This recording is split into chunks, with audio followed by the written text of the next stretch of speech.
Hello and welcome back to Searching for Service, brought to you by Rotary District 5950. I'm your host, Kelly Kirk. I'm Joe Kirk. And I'm Chad Larson. Before we dive into who our guest is today, Chad is going to share with us a little bit about our sponsor. Thanks. Absolutely. Yeah, we want to thank Russell Hampton for sponsoring the show, the #1 printer for Rotary.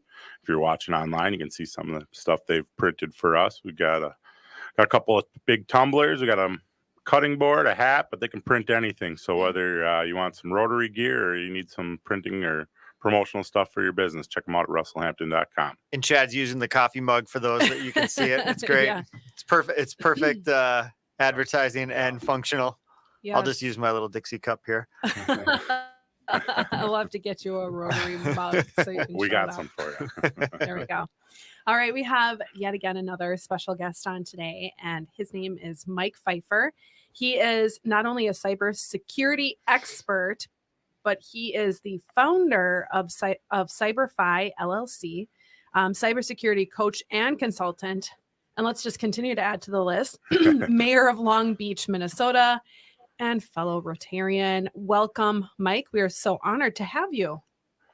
I think you buried the captain of the axe throwing team. Oh, yeah, I know. Sorry, Mike. And you, yeah, we're like one and one though on that. Nice. It looks like you're wearing a Rotary shirt yourself as well. I am too. Got the from our Rotary sponsor? shirt on. So, Mike, in this this first bit of our interview, we really like to take the opportunity to have our listeners get to know you as a guest. And so my first question for you is, are you up in the Long Beach area? Is that where you are hailing from? We are. So I've been in Long Beach for about 12 years now. Long Beach is a small city, about 338 people. And we are about 20 minutes south of Alexandria, right on the west edge. I like to say we're a suburb of Glenwood. So Glenwood is the nearest closest city at 2,500. So we're just on the west edge of that, right nestled between Lake Minnewaska and Pelican Lake. Very cool. That's where Lloyd is from. Oh, yeah, that's right. I was like, Glenwood, wait, Glenwood sounds so familiar. It is. Yep. Our, in fact, my gear is a little out of date. We just renamed our Rotary from the Glenwood Rotary to Minnewaska Rotary. And then it covers all 5 towns that are nearby. So it's an area Rotary now. That's the name of the high school up there too, isn't it? It is. Yep. Minnewaska area. It's just about 3 miles down the road. Very cool. And how long have you been a Rotarian? So I got involved with Rotary about 5 or 6 years ago. David, one of the folks on the Minnewaska Rotary team, invited me to a lunch, and he had known my wife. They worked out together at the health club in town, and he invited me, and I came, and I hadn't really known a lot about Rotary. You hear about it a lot when you're in a small town. But then I got to know the people and really opened my eyes up to service and what Rotary is all about. Very cool. So right before COVID hit too, so Yeah. you really got entrenched, and then COVID hit, I bet. It was, and that was in some ways because I'm a tech guy, right? I'm at the time I was VP of technology at American Solutions for Business. So we actually did virtual meetings. So we moved to a virtual meeting and was able to help both Rotary with that, and then also the city itself. We were fortunate in this area in Polk County, a small county, provided through the deed, the funding through Minnesota. We had just gotten fiber to the home established 2 months before the pandemic hit. So that was very fortunate. Look at that timing. Yeah. And I know important for the city business and Rotary, but probably even more important for the schools. Very much so. Yep. Across the board. And in fact, in the cities, a lot of all y'all were pushed to your homes in the suburbs. And then once you folks realized, well, we can work remote from the homes in the suburbs, why don't we come and buy a house up north? And so we saw a great influx migration from folks in the Twin Cities area moving up here and getting a lot of houses. And since we had fiber, they were able to do that, which has been nice for Rotary and all the other clubs because it's an influx of folks into the area. There you go. And you're the mayor, obviously. How long have you been the mayor up there? Well, so when I got bought this property here where I'm at now, my home in 2013, and I'm one of those weird guys that pulls down the ballot. So for the election in 2014, I pulled the ballot and we had a mayor and 2 council seats open and nobody running for it. So I was like, that seems unfortunate. So I talked to my neighbor who was the mayor and I said, I would serve on the council because at the time we didn't have email. We didn't have a website. It was very paper-based, small city town. And I thought, well, I'm a tech guy. I can come in and help him out. And so we organized a write-in campaign. I got elected with 20 votes, I believe, and became part of the council. So then that was in 2014. My first meeting, I said, hey, I'm here to set your tech stuff up. And they said, oh, well, you're replacing Jerry, and Jerry is a sewer guy, so you got to do sewer. So with my IT background, I was able to fit right into sewer, and I fixed the sewer stuff in 2 years, and then I did the tech stuff. So we did all of our digital transformation by 2018. And when the pandemic hit, we were a small city that was really prepared for it. That's really cool. I can't say that a lot of people have had that answer. Right. It's a little bit unique. And one of the nice things, so I was on the council for 4 years, so 14 to 18. And then at the time, our mayor had retired and he was replaced by someone that was a snowbird.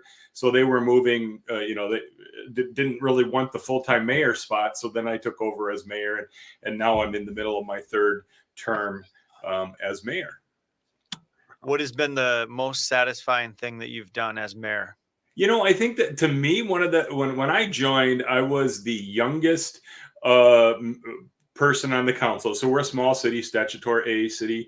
So we've got 5 council members, and the mayor, it's a weak mayor city. So the mayor is really just a council member that presides over the meeting. And when I joined, I was the youngest of 5 older adult white male folks on the council. And so since then, through active recruiting and finding folks, I'm now the oldest on the council, and we have a lot of youth. And at one point we had 2 women and 3 men. So we've really brought some diversity to the council. And I think that's helped represent the city more effectively than just a bunch of folks that have been here forever. So that's been fun. Maybe talk a little bit more about how did you go about changing that culture, because it's the same kind of conversation that we're having with, Rotary. Rotarians and how Rotary is fighting that same battle. And I'd be really curious how you guys attacked it. And, you obviously saw some success of not only engaging younger folks, but also diversifying, male, female. So let me talk a little bit more about that. Joe, it's a great question. And throughout my career, I've always looked for that is when I was a scoutmaster when I was in Omaha, and you look to get people involved and help you out with organizations. And a lot of people say, well, you look for somebody who's not very busy so they can help you. And it's actually the opposite of that. You look for somebody who is busy, because the ones that aren't busy are not busy by choice. Yeah. So you find somebody who's busy, somebody who's engaged and active. One of the folks, my current clerk, Paisha, I recruited her actually at a community meeting to talk about the internet. When the internet was coming in, she was active in that meeting and had asked some good questions. And I said, hey, I knew she lived in Long Beach. And that's one of the requirements, right, for a council. And so I said, really consider this. In fact, her father-in-law was the mayor that I replaced. So she was familiar, but had never taken that step to give it a try or even to think she could. And so I had her come in. She attended a meeting and saw what it was about. It's similar to Rotary, where our biggest challenge in Rotary is to get to somebody to come to a lunch. We currently do lunches every other week, the first and third week on Tuesdays. And our biggest gain of new members is come and see what it's about. And so that's really the process that I used. And then also another council member that was on that retired as well. He did the same thing with one of his neighbors. He recruited a younger folk that had moved into the area. He said, Will, come out and check it out. And Will was actually running for school board. And so he was on the ballot and couldn't be on the ballot twice because that's a Minnesota thing. You can only be on for one office. So we organized a write-in campaign, and he missed the school board, but we got him written into our council. So that was another way we brought in youth member. And it's just been a good journey that way. And it's not necessarily just for the sake of diversity. It's to help represent the overall community. Right. Mm-hmm. And that's not to say that folks that are older than me don't need to be on the council. I think if they're active and involved, they should be. It really amounts to everybody getting involved. And in fact, I think from like Rotary, I think civic service is one of those things that a lot of people should try, because we tend to let, at the city level, at least, it's nonpartisan. So we don't ever talk about politics. We don't. In fact, my clerk is probably a pretty liberal Democrat, and I'm probably more of a conservative Republican. But it never comes up because it's nonpartisan. We're both very interested in doing the best for the city, and we focus on that. And it's similar to that in Rotary, right? When we're at Rotary meetings, we don't talk politics. We talk what can we do for the community. It's been a huge improvement in looking at and broadening out to Minnewaska area, because now we've got 5 cities that we draw from where you can find those good people. That's wonderful. Very cool. It's a good little tie-in too with what what you're actively doing and that civic service, as you mentioned, and then kind of that parallel to what's happening within Rotary as well. Yeah, so. very much. Mm-hmm. And it looks like you obviously like to serve the community. When did you first start, whether it's volunteering or serving? I assume it was probably before, moving up there. But what was kind of the first thing that got you involved with service? I've always loved small towns because you can be involved with different things. My first job out of college was up in Warroad, Minnesota. In '86, and I joined the volunteer fire department. So I was a firefighter up there. I think that's one area you see in Glenwood is something where that is still a community-based event, right? Where you young folks, ideally young folks, they don't want old guys like me anymore. So you get young folks in to join the fire department, and they get involved. I think small towns have an awesome opportunity for you to sample different things. Right, you would never know what you like or what you try, and Rotary is a perfect example of that. And our Rotary, especially, is it's not homogenous as far as all of the people do all of the things all of the time and all the same way. We've got some guys that have been on Rotary for 50 or more years, and they want to make sure that every year they do the Waterama pancake breakfast, and that's their thing. We've got other folks that are involved with Rotary, and they're at every meeting, they're at every event, and that's one thing that they love to do, that camaraderie.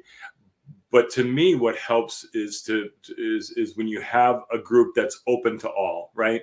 We don't want to exclude somebody just because, well, they only want to flip pancakes at the pancake breakfast. If that's their Rotary thing, love it, right? It's like, do your Rotary thing.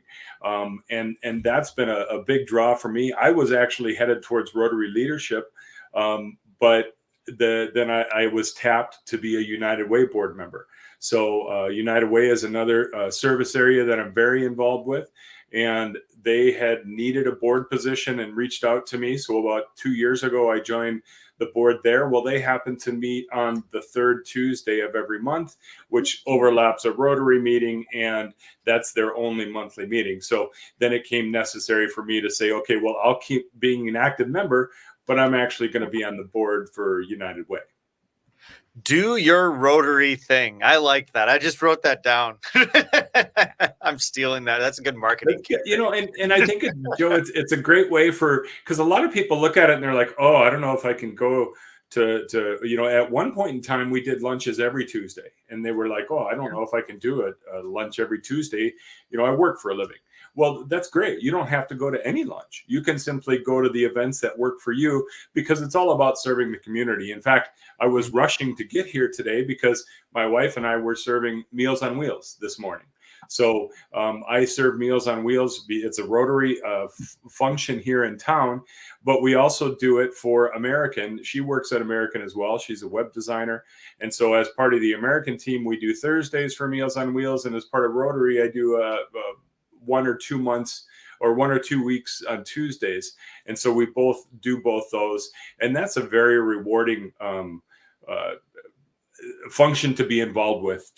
If you've never done Meals on Wheels, you get to drive around the community. You get to hand meals out to people that either can't get out, or maybe it's something that it's an area or an opportunity for them to get good nutrition, and you're checking on them. You get to know these people.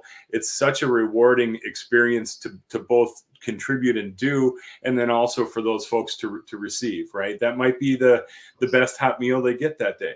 And so you're delivering that to them, and it takes no more than an hour. It's not a lot of time out of our lives. And in fact, I think it's great time for my wife and I to talk through what's going on, because we don't always get a chance to do that. Huh. Amazing. Yeah. That's really great. and dual purpose. I like how you've made it where, it's just not just service, but you're also going, well, how do we leverage this time to, spend some time with each other, catch up, stay in pulse. I think that's really effective. That sometimes we forget about that service can also serve other components of your life as well. Yep. Mm-hmm. Yep.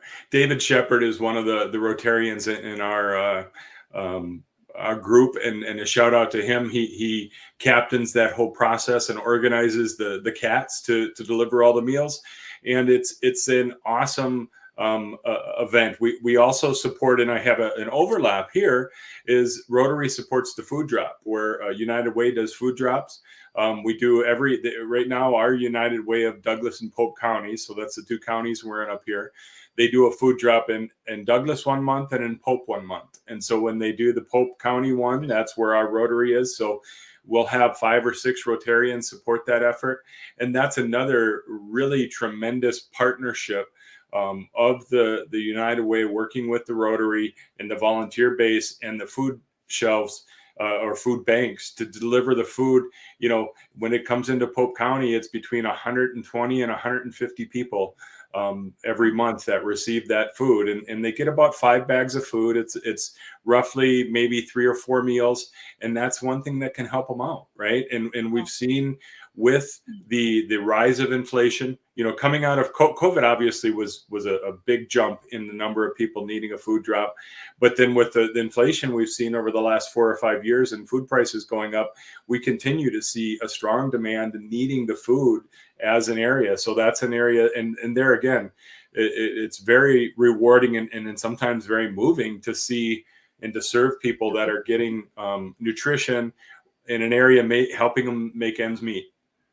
Yeah, that's incredible.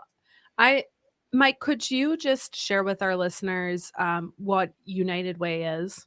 Sure. The United Way is a national organization that supports, it helps people. So they help from a financial standpoint when they can. They help with literacy, and they help serving the area. You'll see some of the events you may be familiar with would be the coat drive. So every fall they do a coat drive where they provide coats for folks in the community who need it. They have a number of programs throughout the year where they raise funds. The United Way national organization sanctions the local organizations. So in Minnesota, there's probably 10 or 12 United Ways, usually a group of counties. So in our area, United Way of Douglas and Pope serves Alexandria and Glenwood and the surrounding areas there. Like Wilmer has a United Way, and they serve about a 5, 6, 7 county area. St. Cloud, same thing, about a 5 county area. And they're really focused on leveraging volunteers in the community. It's mostly volunteer driven. There's usually a small staff at each office, and then they provide services that are needed by those in the community in need. So it's really people helping people. And 211 is a good number to call if you're in need of services. If you need to understand, maybe you need housing, right? Because you're not really sure where you're going to be able to stay. 211 is the first call you can make. They'll find out where you're at, and they'll put you in touch with the resources that can help you out there. Wow, that's really incredible. Cool.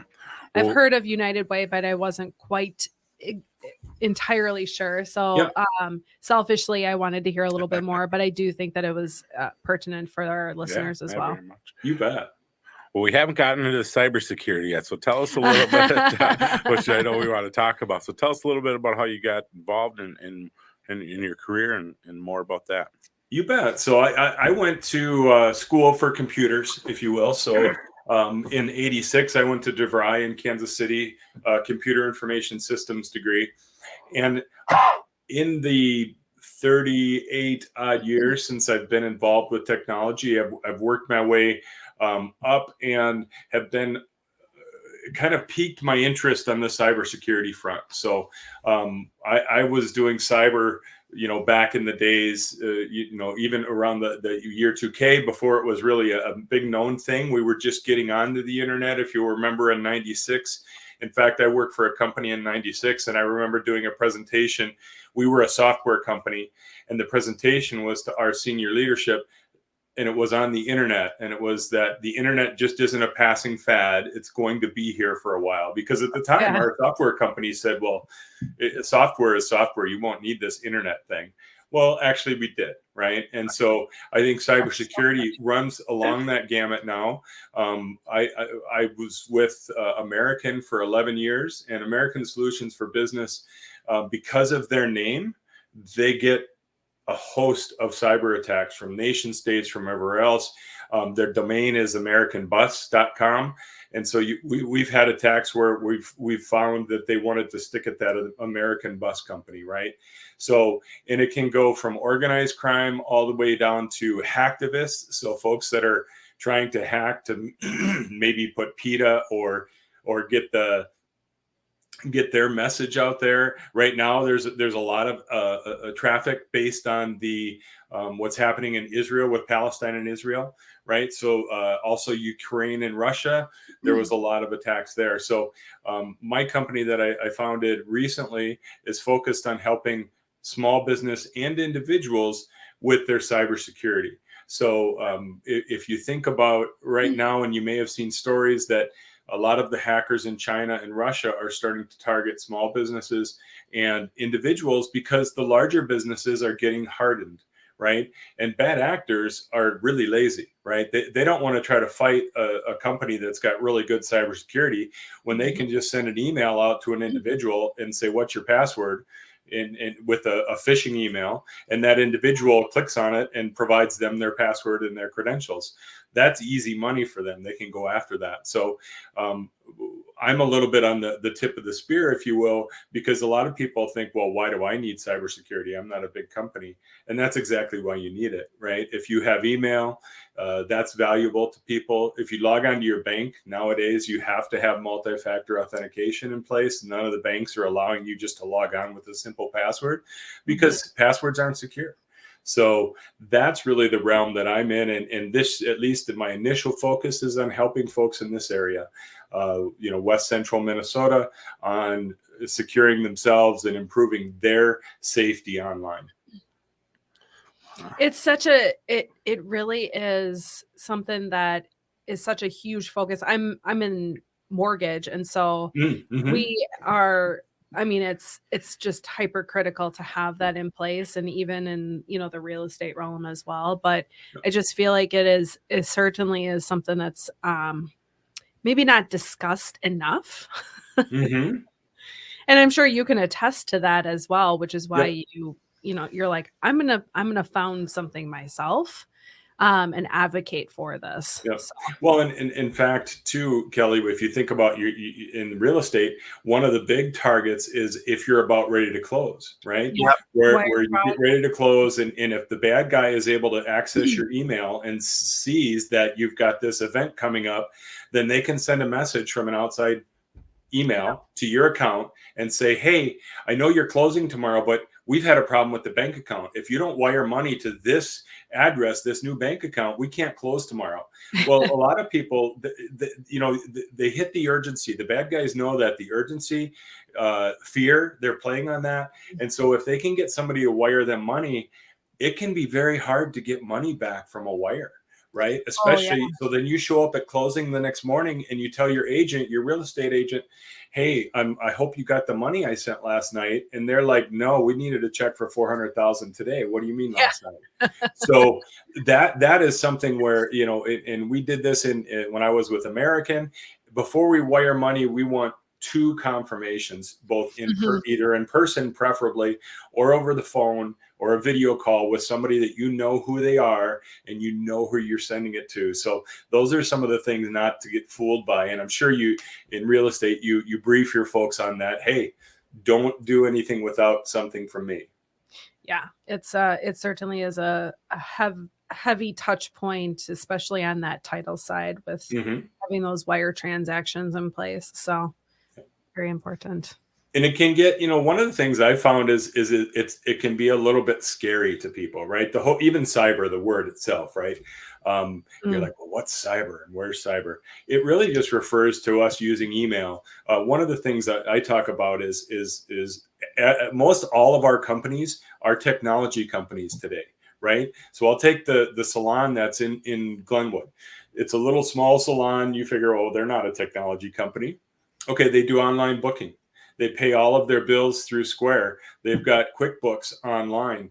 They have scheduling software. They've got a website. They've got email, and they invoice their customers. If they get hacked and lose access to their online things, they're out of business, right? Yeah. So that's something that people don't really realize. And a lot of times those are built on personal financial instruments, and then they kind of graduate to, oh, well, I'll tie my Gmail account to the business, and then you start to get into a really risky area. So one of the things I do is a CyberSyfe checkup, both for individuals or for businesses, where I just come in and say, here let's see what you're doing. Let's make sure you've got everything right. I give an example of here in Glenwood, there's one company I know that's not a technology company, and that's somebody we use for the city. His name's Brad Van Zee, and he runs a landscaping business. Brad has a cell phone, but it has no voicemail. He has the only way to get a hold of him is if you call him. He handwrites his tickets out and puts it on your door, and he prefers you pay him in cash. So Brad is probably not a technology company. If he's got all the customer he needs, and if he needs more, then he runs an ad in the paper to get some more. So you got something cheeky to say over there? If anybody from the IRS is listening to this podcast, nothing to see here. Well, I'm sure he does all of his financial reporting just fine, but it's one of those things where it just kind of depends on. I think we've all become more connected than we realize. Yeah. Do you have top 3 things for our listeners? Like low-hanging fruit, top 3 things that you can give our listeners in terms of tips? Mm-hmm. Absolutely. On the cyber field, first of all, join Rotary. Oh, but you want to stay on the cyber. So he understood first and foremost, the assignment was good. Yep. First and foremost, multi-factor authentication, and put it on every account that you want to keep track of. And simply what that means is that when you log on with a username and a password, it's going to send you a text, or it's going to send you a message to an authenticator app, but basically a second way. We've all been using multi-factor authentication for years. We just didn't know we were doing it, right? If you ever feed your credit card into an ATM machine, does it spit out all the cash you want? No, it asks you for a code. It's asking you for a second factor of authentication. It thinks the card is one factor, but the actual code number you enter, so 1, 2, 3, 4, hopefully something better than that. But that's the second factor. Same thing with your email, your bank, your 401k accounts. Mm-hmm. And so now I think it's up to now that we've got 200 accounts that we have to access. Well, maybe y'all are better with passwords than I am, but I use a password manager. There's a number of them out there. They're secure. They're good to use. And they're a lot more secure than for you using the same one. So that's one, is passwords, making sure you're using multi-factor authentication and potentially a password manager. Secondarily, the next area you're going to get targeted is on a phishing attack. A phishing attack is simply a technical, we spell it PHISH. It's not the group. It's actually, it means that they're phishing, or they're trying to get you to click on something, or to get you to give them access to your accounts. And it's done very simply, right? We see a lot of sales guys get targeted with a link that says, hey, we're doing an RFP and we want your company to bid. Here's the link. Click on this link and we'll let you provide a bid. Well, first of all, a customer sending you an RFP out of the blue that you aren't familiar with, you're a price check at best, right? Yeah. You don't have a chance for that business. But let's assume that it would be valid and you want to get there. You can click on that link, and when you do, then it pops up a message saying, oh, this file's secure. You have to log on to your Microsoft account to be able to see the file. So then you put in your username and your password for your Microsoft account, and it comes up and says, oh, sorry, wrong password, try another one. And you put in your username and another password. All the while they're harvesting that information, right? So that's a phishing attack. They've got false pretenses to try to get you to click on something to give them access, because the easiest way for a bad guy to get access to an account is to ask you. Simply ask you. And if you tell them the username and password and you don't have multi-factor authentication in place, they're into your account. And they're into your account so fast that they have an organization too, right? We've seen numerous attacks where one person in Texas gets your credentials and they send it to somebody in New York, and that New York person accesses your account to try to see what they can harvest from you. So phishing emails are the bane for, I usually say, and it can be a phishing call too, right? Sometimes they do that it's with a phone call. And if you don't know the number, the easiest way is just send it right to voicemail. Somebody will leave a message and you get back to them. I've got to tell my mother-in-law all the time, don't pick up unknown calls from unknown people. Put the people in the phone, and you don't need to. The third thing, Joe, so passwords, number one, phishing emails, watching form, number two. The third thing is updating your software, right? So our computers, I like to say they're like our cars, right? If you drive a car and you never get an oil change to 130,000 miles, right? Somewhere along that 80,000 miles without an oil change, your car is going to break down. Computers are the same way. You need to make sure that every month Microsoft sends updates, yet your computer is getting those updates, right? So the Windows updates are coming in monthly. Your phone, we all have a phone, right? So we're all using a phone. That phone needs to be updated as well. And usually that's not monthly, that's probably every other month, but you hit the settings button and you say, is there a software update? Those updates are security patches, right? So a lot of what happens out there and why we need to patch things is people find vulnerabilities. What a vulnerability is it simply means that the software, the device, whatever you're using is vulnerable to attack. Now, does that mean you're attacked? No. Does it mean you're being exploited? No, but you could be, right? Wi-Fi is one. If your Wi-Fi router at home is 5 years old, it can be exploited no matter what you do. There's no patch to help you deal with it, because there was about 3.5 years ago, there was a big issue at the foundational level with routers, and routers are those devices that connect you to the internet. So you need to update those about every 3 years and make sure that they're still in sync, right? Those are the three areas, I think, is passwords, watch for phishing messages, and the third one is patch early and patch often. Same thing with your Chrome browser. We're all using browsers now, right? Hopefully you understand how to click on the little hamburger icon up in the upper right-hand corner and ask Chrome if there's a new version, right? Or reboot your computer at least once a week, because once you reboot, it checks for new versions of everything. So those are really good. Yeah. I think I have a couple of key takeaways there. Yeah. Well, and the other one that's kind of hidden in there too that I didn't mention is you can't use, or you shouldn't use, the same password on more than one site ever. And that's one of us that we're like, oh man, I've got a favorite password. I use that on everything. The problem is, unbeknownst to you, the site you're on. So let's say I'm on, I'll pick on Fleet Farm. Is Fleet Farm a sponsor? No. Okay. Okay. That was a good, that was a good be. question. Hey, they could be. Yeah. So maybe they should be, but Yeah. if you have a Fleet Farm account, right, you go and order Fleet Farm, and the password you use is best pass 123 Explanation. ampersand, right? And it's a good complex password, but you use it on multiple sites. Well, let's say that Fleet Farm gets hacked, right? They lose control of your user ID, which is probably your email, and your password, right? So if that super secret password, if that is clear, it doesn't even have to be clear text. They can keep the password. It can be encrypted, and they can force that encrypted password into your email system. Well, if you use the same password on the Fleet Farm as you do on the email, now the bad guys that got access to your email.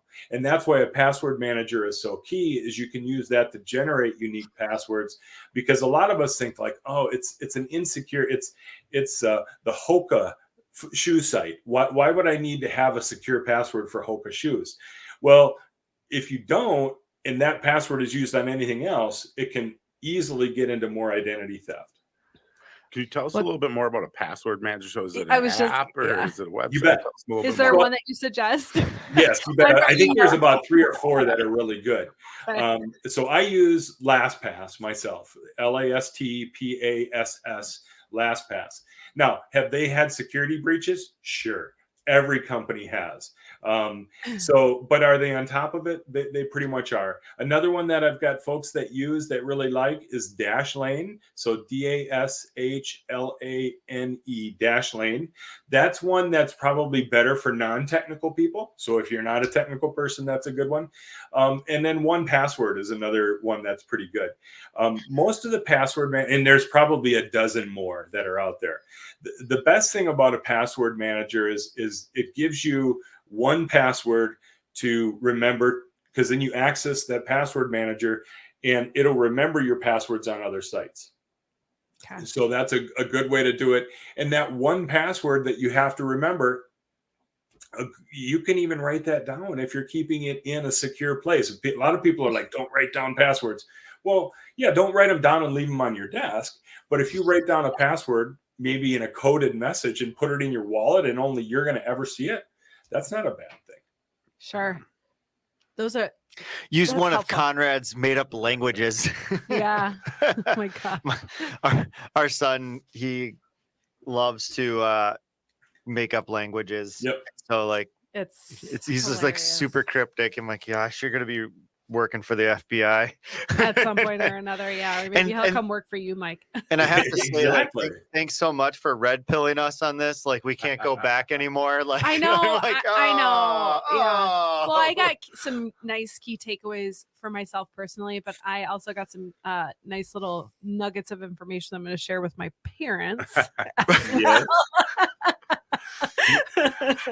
How do you set up fishing? The thing my is, dad would be like, you're talking about fishing, right? Like actual like luring in the fish. No, Dad. That's not. And the biggest thing is, it doesn't. People don't. You don't want to think about it, right? It's it's like a will. Do we all have a will? Probably not. Most of us don't, right?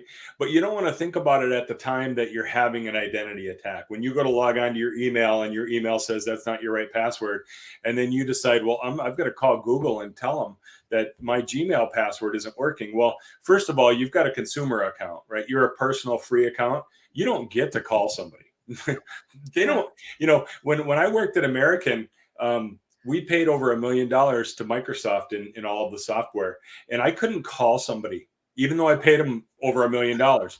I had to file a ticket, and they would check it, and they'd check on their service level, and they would get back to me or call me in some period of time. So if you get a call and it says, "Hi, I'm from Microsoft, and you've got a problem with your computer. I want to help you fix it." That's not somebody from Microsoft, right? Yeah. That's a hacker trying to get into your computer. Or if you get a pop-up, right? You're on another screen, and that pop-up comes up and says, "Oh, your Rotary account is about ready to expire. Click here to renew it." That's not Rotary telling you to renew an account through a pop-up message. So a lot of those things are social engineering. It's try to get you to do something that's wrong. Well, we've certainly brought searching for service to a different level here. We have, yeah. That was Mike, everybody's free, like it was. Mike, we're just about out of time, and I can't believe how quickly this interview has gone. I feel like we only we scraped the tip of the iceberg here with you. So we'll have to have you back on at some point. And we would love that. But what's one quick message that you could give to our listeners regarding service? You know, I think if anything, like I said earlier, is find your Rotary, right? Or find your service project, because if there's some way that maybe you can help out one time a month, as part of a cybersecurity thing, I'm involved with our local sheriff's department, who runs once a month. They do I think they call it Lunch with a Cop. And they talk about scams that senior citizens are exposed to. So they're trying to get the word out there. Whether it's civic duty, running for your local council, or even attending a local council meeting, just find out about service. There's a lot of things you can do, and you can do it at your pace. You know, a lot of people think, oh, if I join Rotary, I've got to give up something every week. It's not that at all. You basically have the opportunity to attend what you want. One of my favorite things was to go to the Waterama pancake breakfast. I love seeing everybody coming in for the pancake breakfast. I've ascended the ranks that I'm actually a pancake flipper now. Pancake flipper now. I am. That's the highest. I've attained the highest position, and I love it. You know, it's a way to see people you might only see once a year. And service is rewarding at so many levels, Joe. I think that's find what level you want to be rewarded by, because you can do something from once a year to once a week and everywhere in between. And that's frankly what makes America strong, in my point. When we get to big cities and these really big cities where you don't know anybody and everybody's strangers, that's tough to me. I love a small community where you get a lot of people, and you see different people in different events, right? Yeah. Where she's the president of the chamber, but she's also the executive director of the United Way, and she's a friend of mine. So it's those things that are really fun. Wonderful. Awesome. Well, thank you again, Mike, for taking time out of your busy day to hop on here and be a part of Searching for Service. You bet. I really appreciate what you guys do, and the fact that you can expose Rotary and all the great things. That's so cool. I wish I could be there in the studio. If I do find myself in the cities, I will reach out and let you know. Maybe I'll come in the studio and we can do something on the Cyberland. Sounds good. Sounds good. Well, thank you for helping us do our Rotary thing. Yes, we appreciate it. Thank you, everyone, for listening to Searching for Service. I'm your host, Kelly Kirk. I'm Joe Kirk. I'm Chad Larson. We'll be back.